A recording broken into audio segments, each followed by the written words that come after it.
All right, so get this. You guys sent in some excerpts from Mysteriorum. Mm-hmm. Basically, it's this journal by John Dee, this really bright 16th century scholar who was trying to get in touch with angels. And we're talking about Interesting. the dude who was an advisor to Queen Elizabeth I, like a total math genius. And an occultist. he was a true Renaissance man. Right. Back then, magic and religion and science, they weren't seen as separate things like they are today. So Dee believed that angels held this like super advanced knowledge about the universe and God's creation, you know. Right. But he wasn't just like praying about it. Right. He was doing all these elaborate rituals. Oh, wow. He was working with a medium named Edward Kelly. Okay.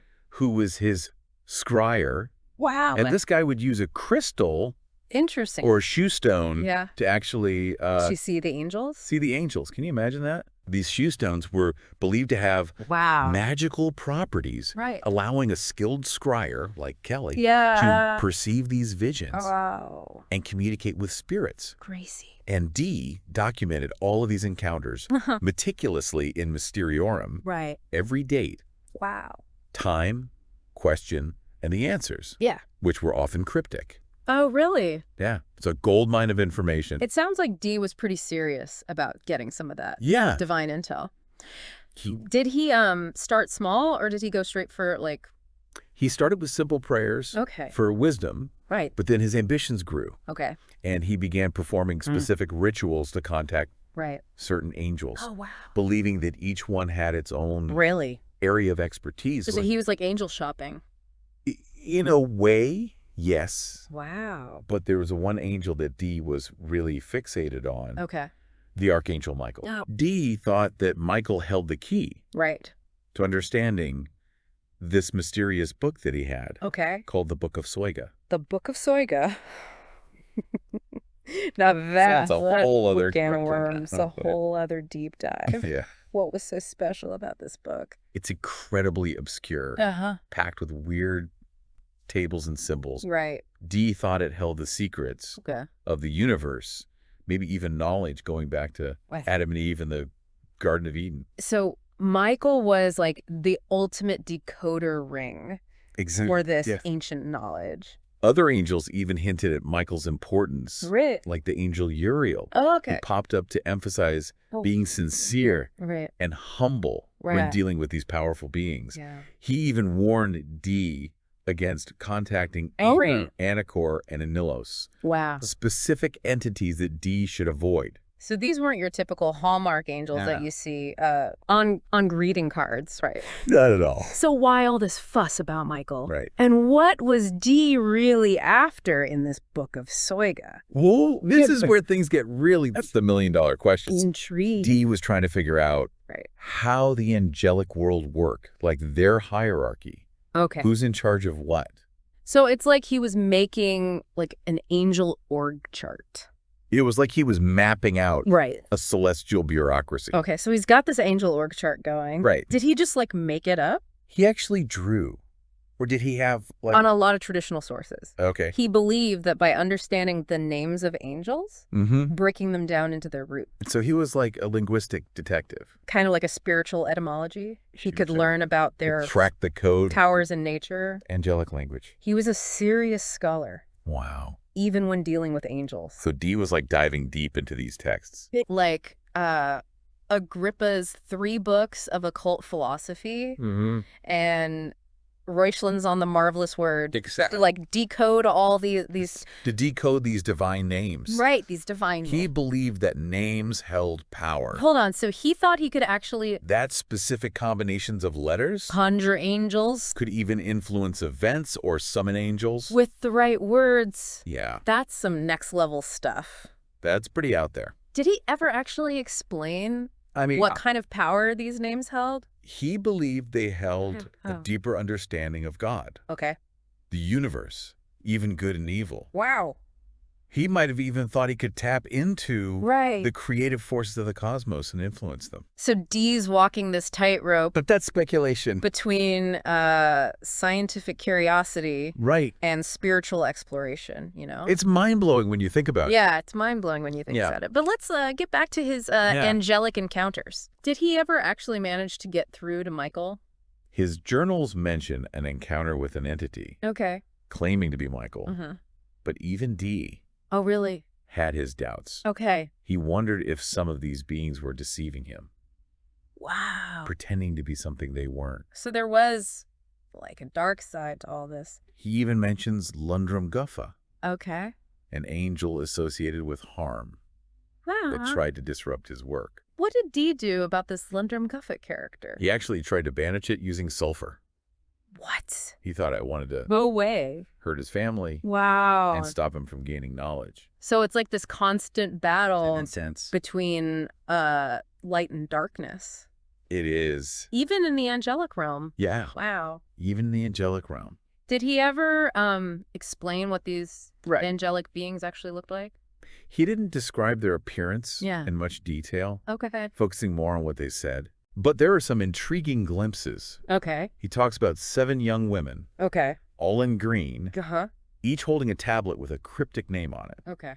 Then 7 young men, each with a ball of a different metal. Really? Gold, silver, lead. Wow. What about those metals? You could almost picture it.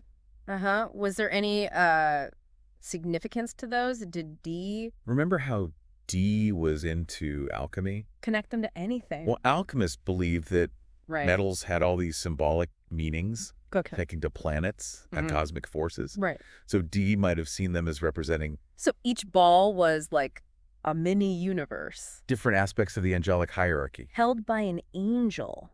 That's deep. Maybe even the universe itself. Did he ever figure out what all these... He struggled with that. Daughters and sons of light were all about? After this vision, Michael tells him to note this in your next place but one. What does that even mean? It's super cryptic. Is that a future encounter, a place in the angelic realm? It's another example of how Dee's communication with angels is often unclear, leaving him with more questions than answers. So we've got angels, cryptic tables, a mysterious book, and now riddles. It's getting wild. This is getting wild. But let's talk more about those tables. Okay. The ones Dee was supposedly creating with instructions from the angels. Dee believed they weren't just random doodles. Okay. They were like celestial blueprints. Okay. Revealed to him, holding profound meaning about how the universe works. Okay, give us an example. What did these Picture this tables actually look like? A table made of specific wood, 2 cubits high, with 4 legs. And each leg has a unique seal or symbol under it. Okay. Then the table itself has all these characters' names inscribed on each side, arranged precisely. Wow. And the whole thing's under a red silk canopy. It's like he was building a magical portal. It's insanely detailed. Did he ever explain what these were for? Like, he mentions different purposes. Okay. Protection, invoking specific angels or powers. So like protection spells or summoning rituals. But even Dee admits that the true purpose was often unclear. So he's getting these puzzle pieces. He was constantly trying to figure out but can't see what these visions and instructions meant. That whole picture. Like solving a cosmic puzzle that might be.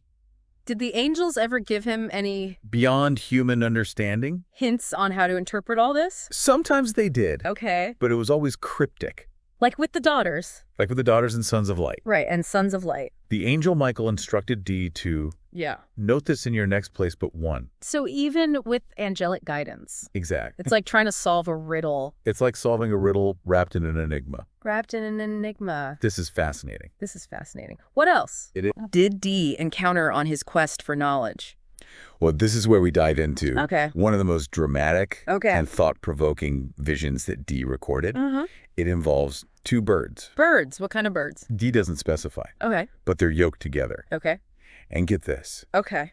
These birds start to grow, becoming enormous, like giants in the sky. Okay. Interacting with the stars, even seeming to influence. Okay, now that's just crazy. Events on Earth. What happened next? He recorded everything. but struggled with the meaning. Okay. Then the birds transform into golden men. What? Sowing gold like seeds. No way. And an angelic voice booms. What did it say? The world is of necessity. His necessity is governed by supernatural wisdom. Necessarily you fall, and of necessity shall rise again. Follow me, love me, embrace me. Behold, I am. Whoa, that's heavy stuff. Like fate, free will. The whole cosmic shebang. The whole cosmic shebang. What do you think? It's open to interpretation. The angels were trying to convey with this. But it speaks to the big question. Powerful imagery. We're bound by fate, but we also have choices. Right. Our actions have consequences. Right. But there's a larger plan at work. So like free will versus destiny. The ultimate struggle. The ultimate struggle. And Dee was right in the middle of it. Dee was right in the middle of it. Trying to figure it all out. Trying to figure it all out. This is blowing my mind. Yeah. Did Dee ever crack the code of his angelic encounters? That's the question. Or was he just... For our next deep dive session. Left chasing shadows. Yeah. We'll have to find out. It's, what's fascinating about Dee's journals is how they challenge our modern view of reality. You know, we tend to separate magic, religion, and science. Right. But for Dee, they were all part of the same quest for knowledge. And it's like he was living in a different dimension. Yeah. Did people back in Elizabethan England think he was like... Opinions were probably mixed. A genius or a total cook. He was a respected scholar. Right. Advising the queen. Right. But dabbling in the occult. Yeah. Definitely raised eyebrows. I can imagine. Imagine the whispers at court. Right. He was living a double life. Yes. Advisor to the queen by day. Advisor by day. Angel whisperer by night. Angel whisperer by night. Let's talk more about those angelic tables they sound like. They really do. Something straight out like... And Dia, obsessed with the details, he describes getting instructions for a table made of sweet wood, 2 cubits high, 4 legs, with specific seals under each one. Wow. On top, a red silk cloth with 4 tassels, and right in the center, his shoe stone, positioned over a central seal. So this wasn't just a table. This wasn't just a table. It was like a... It was like a magical antenna. Magical antenna. Tuned to receive angelic transmission. Exactly. A sacred space. Exactly. Designed to channel... A sacred space designed to channel... Angelic power and knowledge. Angelic power and knowledge. Imagine if... Wow. Imagine if Dee could see our attempts to communicate today. Right. Could see. Smartphones, the internet. Us trying to communicate with... Would he be impressed? Each other, right? Through... Or think we're missing the point. Smartphones or the internet, would he think? Maybe he'd see our technology as a... We're doing it all wrong. Clumsy attempt to. Or maybe he'd recognize... replicate divine communication. The potential for both good and evil. Or maybe he'd recognize... In these tools... Just like... The potential for both good and evil. In his own time. In these tools, just like in his time. Absolutely. Dee knew how dangerous messing with powerful unknown forces could be. Dee knew. Right. How dangerous messing with these powerful unknown forces could be. It's a good reminder for us, too, right? He was always reminding himself and Kelly. To be mindful. To approach these encounters. Of how we use our technology. With humility and a pure heart. Right. And to approach the unknown. It's a good reminder for us, too. With respect. To be mindful. Let's get back to Dee's obsession. Of how we use our technology and to approach Michael. The unknown with respect. Did he ever actually manage to connect with him? His journals describe a fascinating encounter with an entity claiming to be Michael. Okay, I'm all ears. It gives us a glimpse. What went down in this encounter. Into how Dee understood the angelic world. Okay. Picture Michael in his classic form. Okay. Seated in a grand chair, sword in hand. Okay. But there's a twist. Okay. His legs are described as... What is it? Massive pillars of brass. Wow. Supporting his celestial form. Okay, that's a pretty powerful image. It is. What did Michael have to say? He gave a series of instructions and revelations. Okay. Testing Dee's understanding. Right. And gradually revealing deeper truths. Wow. But most importantly, Michael finally addressed... Did he spill the beans? The Book of Soiga. On what it's all about. He did. Okay. He confirmed. Okay. It's a divine text revealed to Adam in the Garden of Eden. So Dee was right. Even older than the Bible. Michael held the key. And guess what? What? Michael claims he's the only one who can fully interpret it. So Dee was right all along. Wow. So Dee was right. Did he say anything about those cryptic tables in the book? Apparently, each table corresponds to a specific angel. Oh, wow. With a total of 49 involved. 49 angels. That's like 49 angels. Oh, no, holy. Like a conference. Yeah. Did Dee ever figure out how to decipher those tables? But even with Michael's help, it was super difficult. The tables were filled with random letters and numbers, arranged in mind-boggling patterns. It was like trying to solve a Sudoku puzzle. So what did Michael do? From another dimension. Like give him a cheat sheet or something? He provided some decoding rules. Okay. A sort of key to unlock the secrets. Right. But the process was crazy complex, involving calculations, multiple steps, and a deep understanding of the whole angel hierarchy. Talk about a brain workout. Talk about a brain workout. So was Dee able to get anything like useful from those tables? His journals show him trying to apply those rules, but the results are vague. Oh, okay. It's like he got a glimpse of the answer. So it's like being handed a treasure map. But couldn't quite grasp. But you're missing the full meaning. Talk about frustrating. The final piece. Talk about frustrating. Did Michael ever give him He did. Any more hints? And they involved those 7 daughters of light. Oh, right. The ones in green. The ones in green. It's the cryptic names. With the cryptic names. What about them? Well, remember how Michael told Dee to note this in your next place but one? Yeah. This vision seems connected to that. Okay. It's like a thread. A tree. Leading through. So what happened? Dee's encounters. With these daughters of light. They appeared, all 7 of them. Okay. Dressed in green, with green wreaths. Each one holding a blue tablet. Okay. With a name inscribed on it. Okay. And what were the names? El, Me, Is, Ayana, Akel, Asdom, and Stimkul. Those are pretty out there. Those are pretty out there. Did they explain what they meant? Or what they could do? They could do many things in heaven before vanishing. Wow, talk about a tease. Just as quickly as they appear. Leaving Dee with more questions than answers. Classic angel move. Did Michael provide any further insights? Instructing Dee to note this in your next place but one. Okay, so it could be a location. It could be a location. It could be a future event. A future event. Or something else entirely. Oh, something else entirely. It's one of those cryptic messages. Cryptic messages that just keep popping up. Popping up in Dee's story. In Dee's story. Okay, now I'm really curious. Yeah. What happened after the daughters vanished? Did Dee just sit there? Not at all. Scratching his head. Michael summoned another group. Okay. The Sons of Light. Wait. There are Sons of Light, too. There are. What's next? Angelic cousins. It really does. Is this like a whole celestial family gathering? It's kind of like it. So what were these Sons of Light like? And it shows how... Were they as fashionable as their sisters? He saw the angelic world. Okay. This complex, organized system. Right. With different groups. Each with its own role. Okay. They were dressed in white. All right. Each holding a ball of a different metal. Okay. Gold, silver, copper, tin, iron, quicksilver, and lead. Okay, that's quite the collection. It is quite a collection. Is there any significance to those metals? It's possible they represent celestial bodies, elements, or even spheres of influence within the angelic hierarchy. So it's like Dee was receiving... Dee doesn't give us a clear answer. These cosmic hints. But each detail seemed... I couldn't quite grasp. ...important in his quest for knowledge.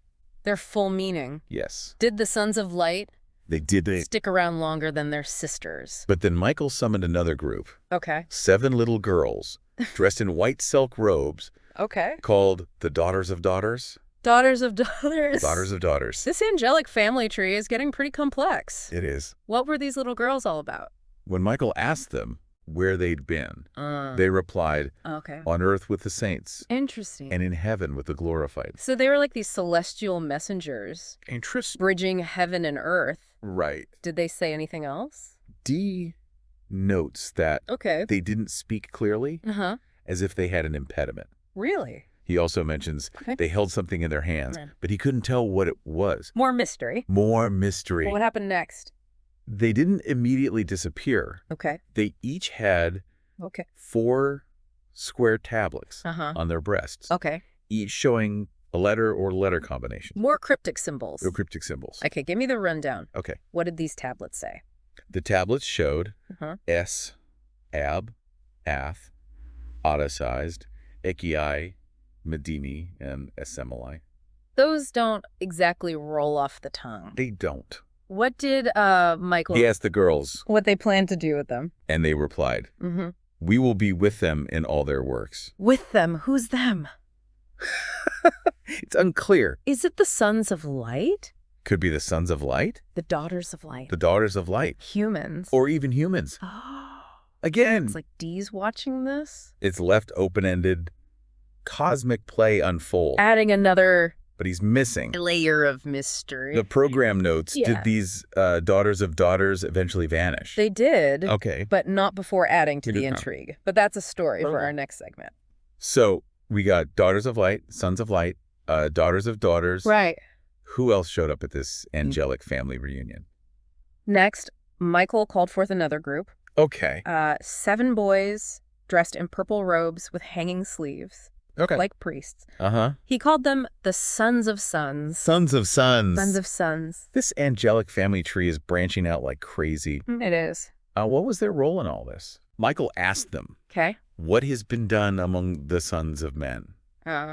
Their answer was pretty bleak. Oh, okay. They basically said humanity was wicked. Unjust, full of scandal. Wow. So, like, a cosmic smackdown? They said they had no place with them. Right. Because of their actions. Did they elaborate on they did. Why they were so disappointed with us? They said, woe to the world because of offenses. Woe to those who caused them. Woe to those with whom we are not. Wow. It seems they were deeply saddened by how humans were behaving. It sounds like they were carrying a heavy message. It was a heavy message. Did they offer any, like, it wasn't redemption explicitly stated. But the fact that they were even talking to Dee suggests there's still some connection between the angelic realm and humanity. Maybe a sliver of hope. So like a message of warning? That we can get our act together. But maybe a glimmer of hope, too. Right. What happened next? They did. Did they vanish like the other groups? But not before each boy revealed a triangular tablet on his chest, each with a message or a letter combination on it. More cryptic messages? This is like... More cryptic message. A cosmic game of charades. Right. What did the tablets say? The first tablet had the letters E-L. And the boy declared, the world does not fear me by my name. The second had Anne. And the message was... no one shall see my face. Wow, these messages are pretty intense. The third had Ave. And the boy said, there is no virgin on earth to whom I will speak. It's like they're really trying to get humanity's attention, make us realize the gravity wake us up of our actions. What about the other tablets? Right. What about the rest of them? The fourth tablet had Liba. And the message was, so great is the weakness of the holiness of the day. Benefactors have departed from it. The fifth had Rakla, and the message was, the works of their hands are in vain. No one shall see me.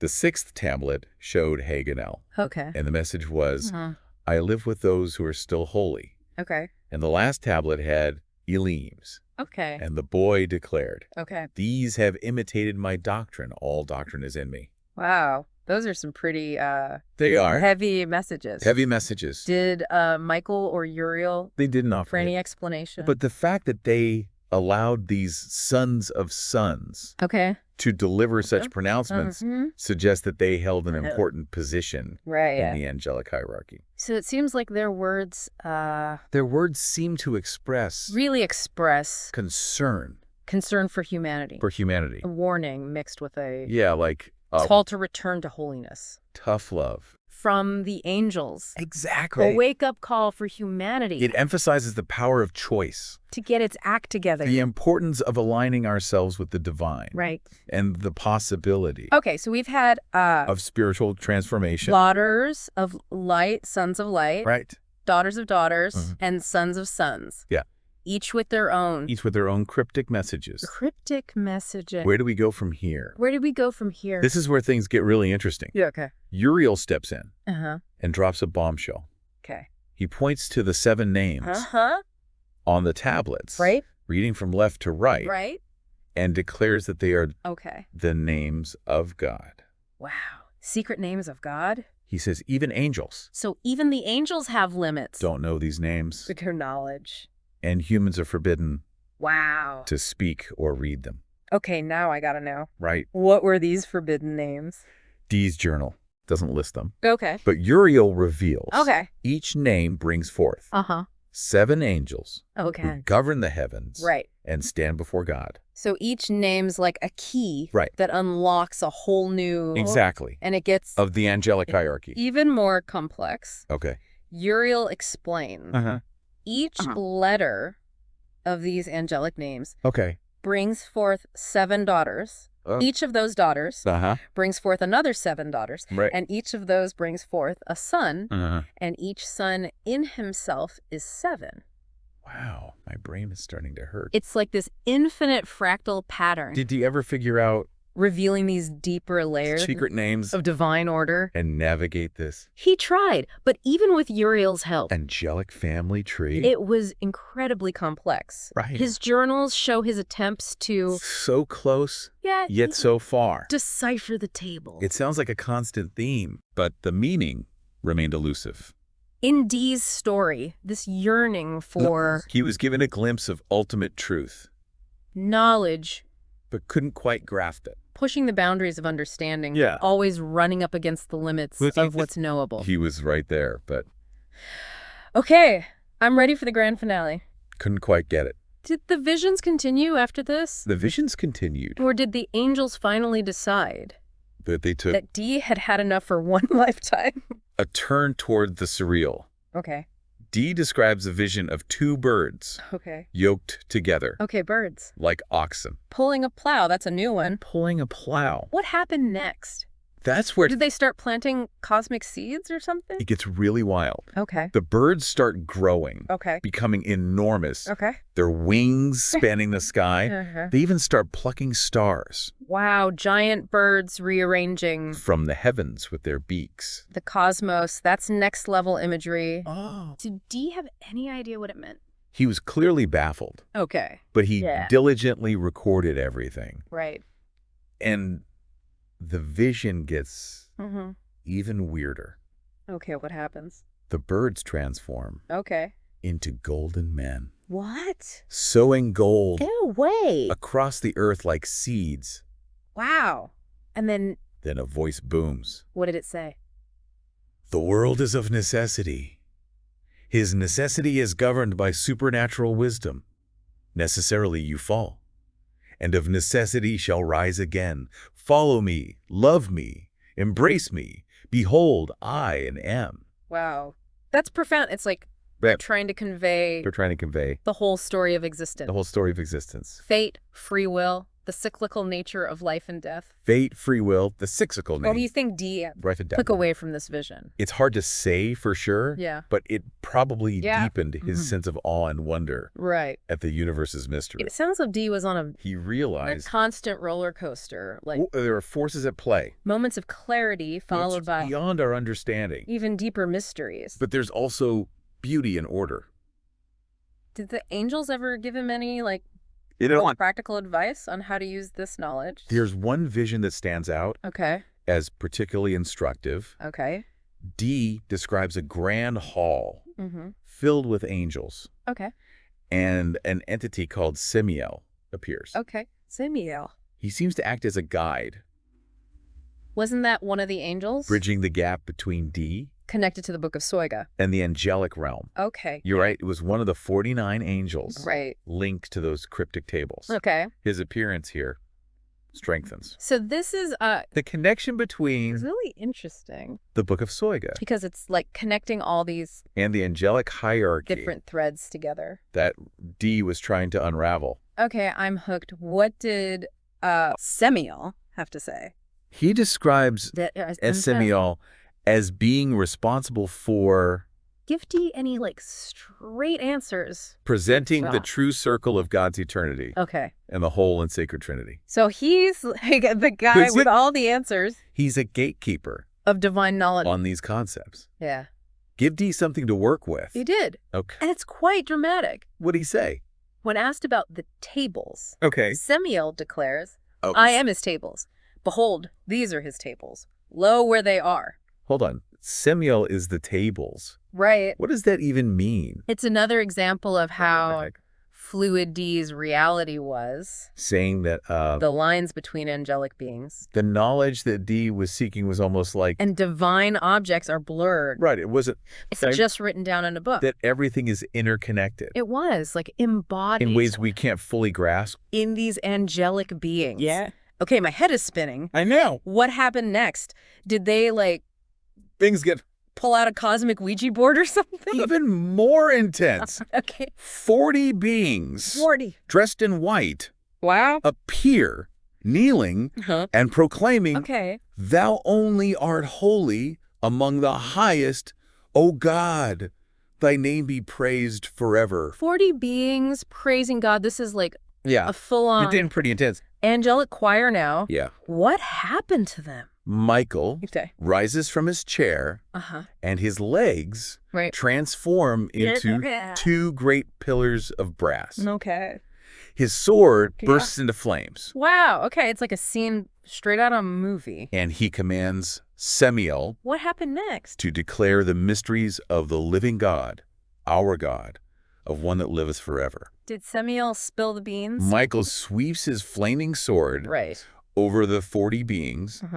And they fall to the ground as the earth shakes. Okay. Then one by one, you're brought forth to reveal a symbol or a letter. Okay, like a cosmic unveiling. On their chest. What did they reveal? The first being shows a Roman G. Okay. And Michael declares, these mysteries are wonderful, the number of his name and knowledge. Lo, this is it. 9. Behold, it is but one, and it is marvelous. What about the others? Each being reveals a symbol or a letter. Okay. But Michael's explanations are brief. So it's like, I'm puzzling. He's giving Dee. He's giving Dee. Pieces of a puzzle, but not pieces of a puzzle. Showing him the whole... Without showing him the full picture. So frustrating. Dee must felt like he was on a treasure hunt, but only had like... It's like he's on a treasure hunt? Half the clues. But only has half the clues. Did Michael offer any guidance on how to put it all together? He emphasizes the importance of observation, paying attention to detail. Okay.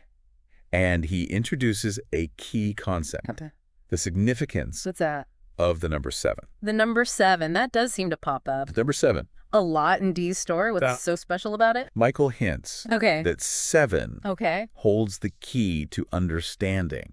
The divine order. He explains that it encompasses the secrets of heaven and earth, binds the human soul and body, and reveals the unity and trinity of God. So 7 is like the... 7 is a powerful number. Master code of the universe. It is. According to Michael, did he give any practical advice on how to... In 7 and by 7 must you work all things. Use this knowledge. He also connects the number 7 to the 7 thrones of God. The 7 trumpets of judgment. And the 7 archangels. So it's not just a... So 7 is... random number. Not just a random number. It's like woven into the fabric. To the fabric of existence. Did Dee figure out... his journals. How to apply this knowledge? Don't offer a clear answer. Okay. But the emphasis on 7 suggests... Wow. This is it was mind-blowing. It's like Dee was trying to to his magical and spiritual practices. Map out, like, the architecture of the universe. Yeah, that's it. Using these angelic encounters as his guide. A great way to put it. Right. Dee's story is a fascinating blend of Renaissance science, religious fervor, and mystical exploration he may not have found. It reminds us that the pursuit of knowledge... all the answers. A journey, not a destination. But his hunt for knowledge be mysteries. And that's okay. Is incredibly... What matters is staying curious. And never giving up on the search for understanding. Absolutely. Right.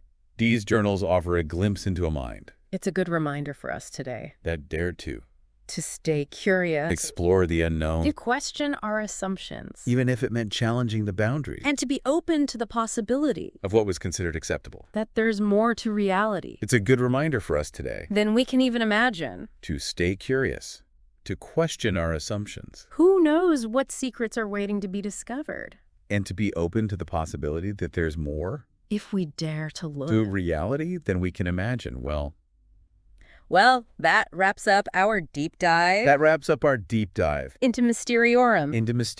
And the fascinating world. Of John Dee. Until next time. Keep exploring, keep questioning. And keep diving deep into the mysteries. And keep on diving deep. Of the universe. Into the mysteries of the universe.